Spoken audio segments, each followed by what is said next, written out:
Assalamualaikum warahmatullahi wabarakatuh. Berjumpa lagi dengan Bapak. Untuk kali ini kita belajar tentang persamaan Bernoulli.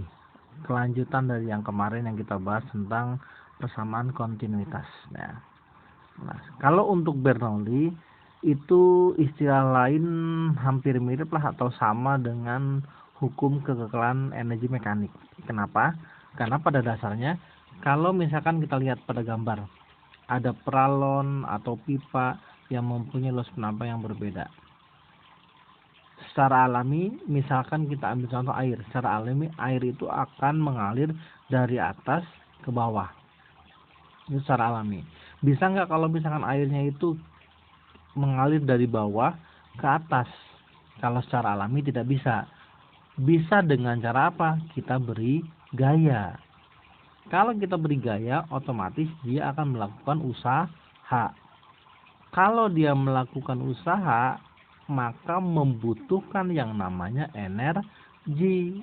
Nah, misalkan kita anggap ini bagian yang pertama, ini bagian yang kedua. Nah, pada pipa pertama itu kita kasih usaha, misalkan. Kita kasih gaya, Kita kasih gaya. Besarnya F. Maka pipa yang kedua juga dia akan ada gaya reaksi yang arahnya berlawanan, artinya nanti dia nilainya negatif. Yang penampang satu dia melakukan usaha, penampang dua juga melakukan usaha, tapi dengan nilai yang berbeda. Kita lihat penampang satu bagaimana. Usaha pada penampang satu, W kemana usaha itu, W sama dengan F dikali delta X, gitu kan ya.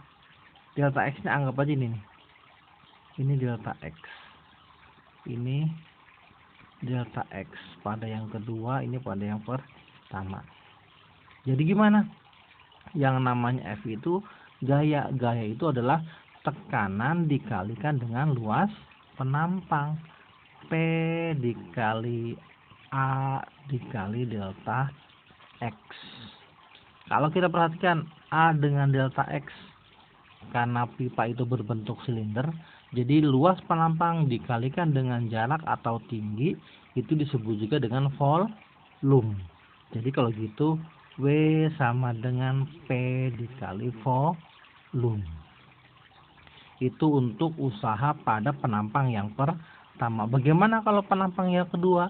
Sama, cuman kalau penampang kedua gayanya negatif. Jadi kalau penampang kedua itu negatif, maka usahanya juga bernilai negatif. Min dia di sini, min P dikali V. Ini luas ini usaha pada penampang yang pertama, ini usaha pada penampang yang kedua. Maka berapa totalnya? Total usaha pada kedua penampang. Kita buat halaman baru. Jadi kalau begitu total usaha pada kedua penampang itu usaha penampang satu ditambah dengan usaha pada penampang yang kedua. Jadi apa? P1 V1 tambah min, tadi min ya, P2 V2, min kali plus min. Jadi kalau gitu P1 dikali V1 min P2 dikali V2. Ini total usaha pada pipa tersebut. Nah, kalau ada total usaha, pasti ada perubahan energi. Kalau kita lihat dari gambarnya, ada di situ peralon yang dekat dengan tanah, ada yang jauh dengan tanah. Ada kecepatan, maka artinya ada energi kinetik, ada juga energi potensial. Berapa perubahan energi kinetik dan potensialnya? Perubahan energi kinetik dan potensialnya. Jadi kalau gitu kita buat baru lagi. Perubahan energi kinetik itu energi kinetik yang kedua dikurangi energi kinetik yang pertama. Jadi gimana energi kinetik? Setengah M V2 kuadrat min setengah M V1 kuadrat. Nah, hati-hati, V di sini kecepatan. Kalau yang tadi V-nya adalah volume. Hati-hati di situ ya. Kita lihat lanjut. Masanya sama, jadi bisa kita pisahkan setengah M V2 kuadrat min V1 kuadrat. Ini persamaan untuk apa? Perubahan energi kinetik. Potensialnya gimana? Potensialnya kita cari lagi kalau begitu. Potensialnya jadi delta EP sama dengan energi potensial yang kedua dikurangi energi potensial yang pertama. Jadi apa? MGH2 kurangi MGH1.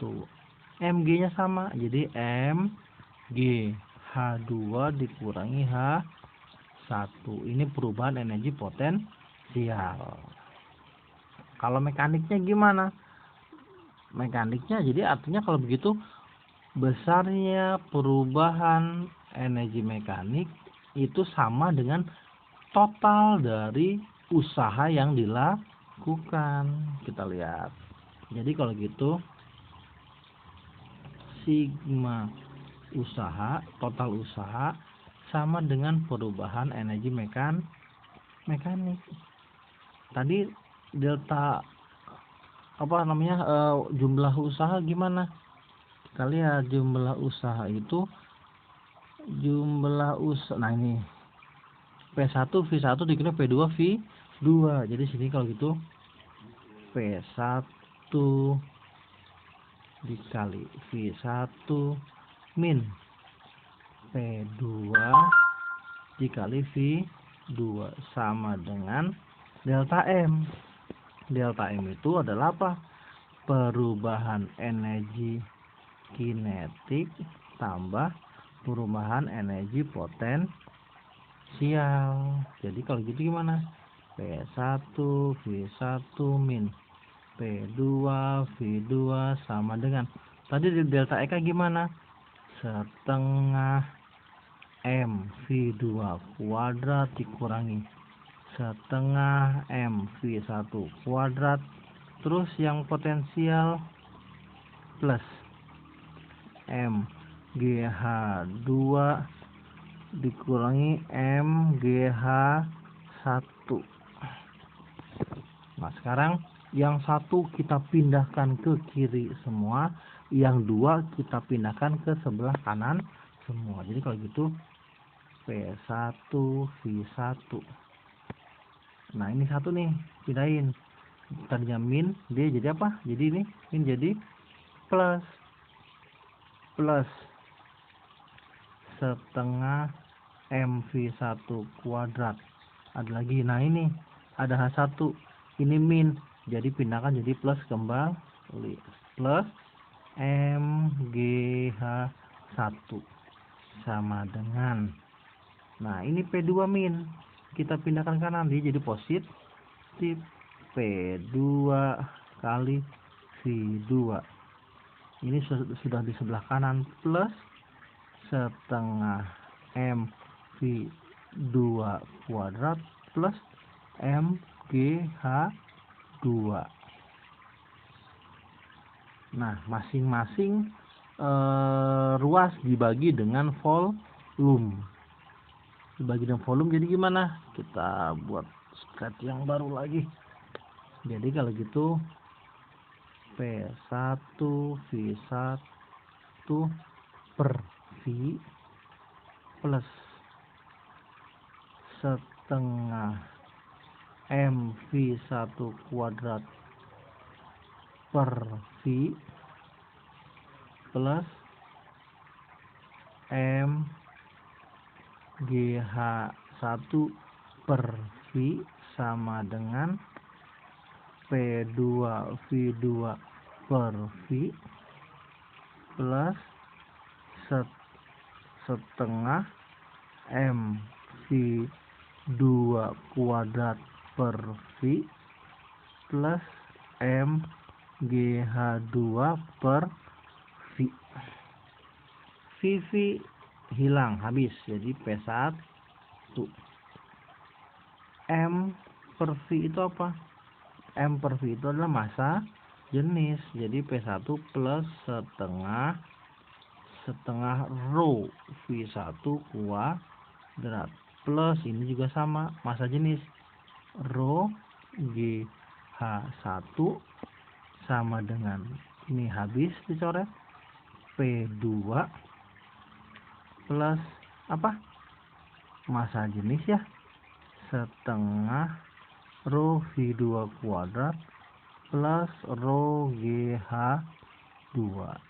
Nah, ini persamaan apa? Persamaan Bernoulli, atau boleh dituliskan secara mudahnya P plus setengah rho V kuadrat plus rho GH sama dengan konstan.